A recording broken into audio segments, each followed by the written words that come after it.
Bonjour, bienvenue dans la série sur les vecteurs. Nous allons parler maintenant du déplacement le long d'une courbe. Alors accrochez-vous, parce que c'est un peu plus compliqué et surtout un peu plus long. Mais bon, on doit bien passer par là. Alors, soit une courbe quelconque, C, d'un espace riemanien Rn, définie par une représentation paramétrique.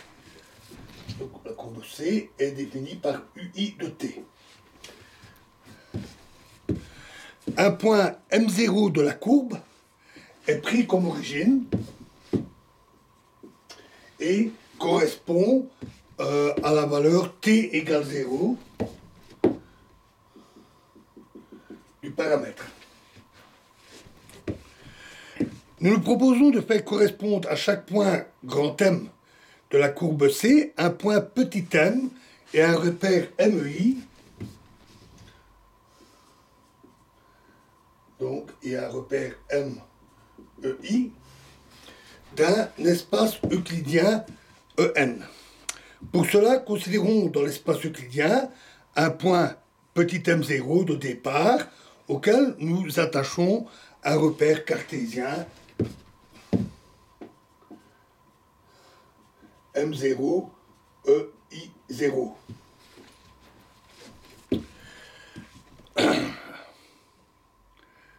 Qui est déterminé en grandeur et en forme, mais pas en orientation, par les valeurs numériques des GIJ de l'espace riemanien au point M0. On a donc EI0 fois EJ0 égale GIJ0.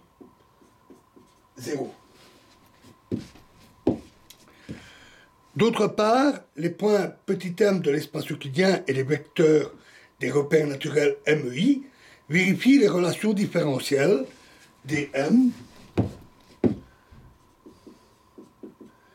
est égal à d8 fois i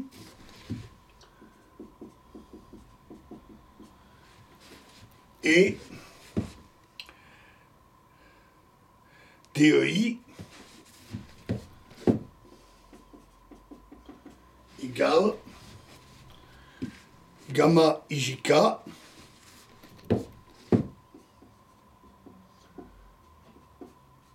grand M fois DUK fois EJ.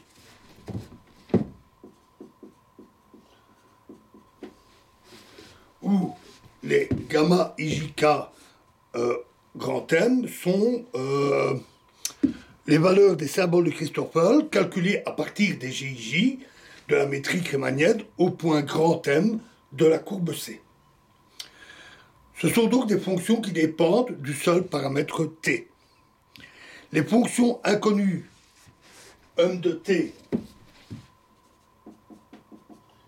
et ek de t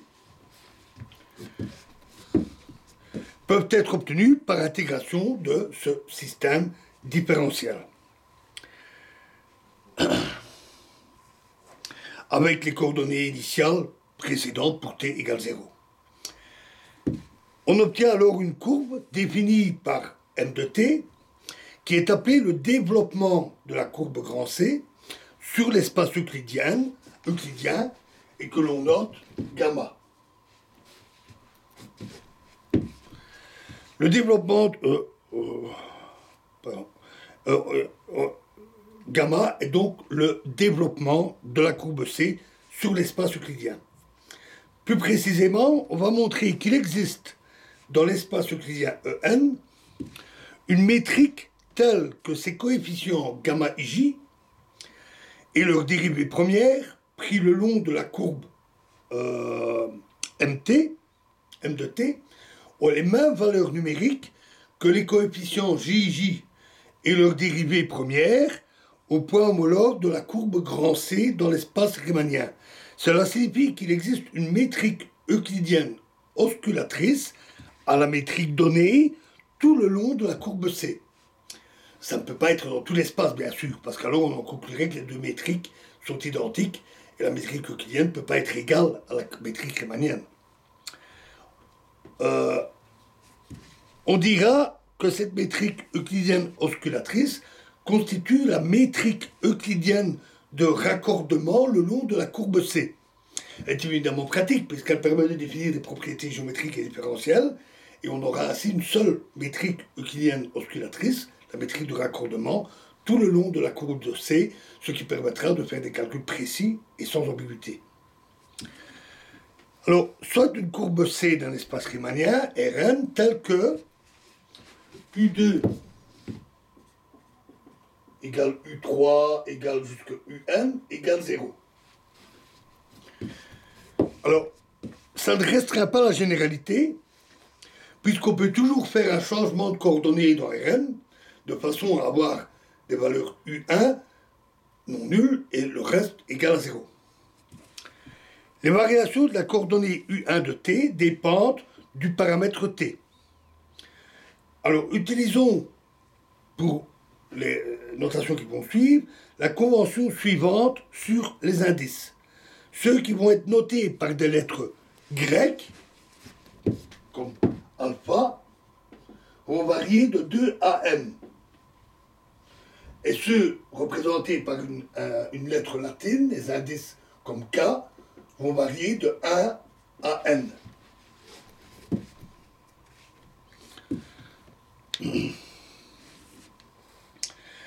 Dans ces conditions, le développement gamma de la courbe C est une courbe de l'espace euclidien qui est déterminée par les relations différentielles suivantes. Petit a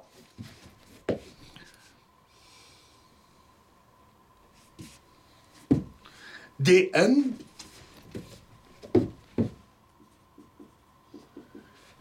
est égal à E1 du1, puisque c'est le seul qui varie, U1. B DE1, le seul qui nous intéresse, est égal à gamma 1 KI U alpha égale 0 EK de UI.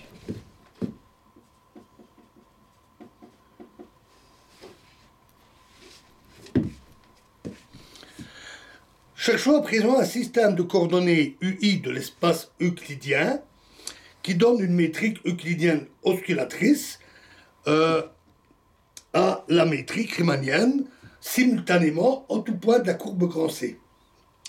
Pour ça, à tout point grand P de coordonnées UI, situé dans le voisinage d'un point grand M de C, faisons correspondre le point petit p dans le voisinage de petit m, dans l'espace euclidien En, en posant MP égale à U bêta E bêta, qui ne sont pas des segments nuls ici, puisqu'on est en dehors, on est dans le voisinage du point P, pas nécessairement sur la courbe, plus 1,5, on est au voisinage du point M, donc pas nécessairement sur la courbe, gamma, bêta, I gamma, U alpha égale 0, U bêta,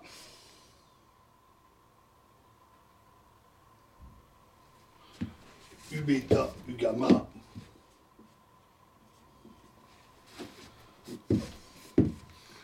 EI, plus phi I de U bêta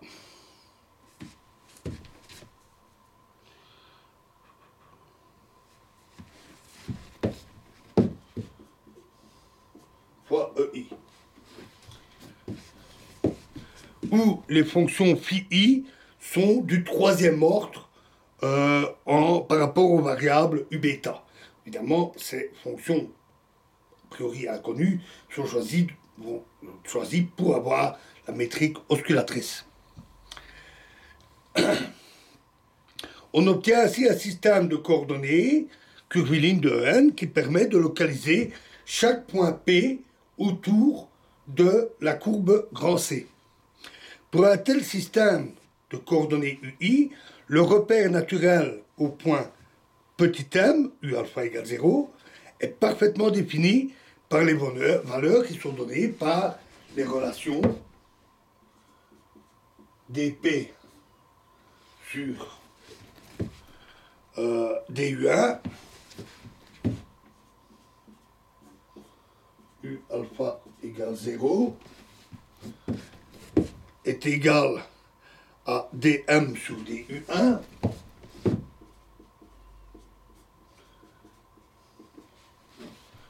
égale à E1. Et dp sur du bêta, toujours en U alpha égale 0, est égal à E bêta. Relation habituelle pour le repère naturel en ce point. On obtient ainsi un repère naturel qui est identique à celui qui a été obtenu au début par intégration du système différentiel lors du développement de la courbe grand C. La métrique de En dans le système de coordonnées UI admet donc pour coefficient gamma ij au point petit m est égal à EI fois EJ. Voilà, et comme c'est un peu long, nous continuerons dans la prochaine vidéo. Je vous remercie.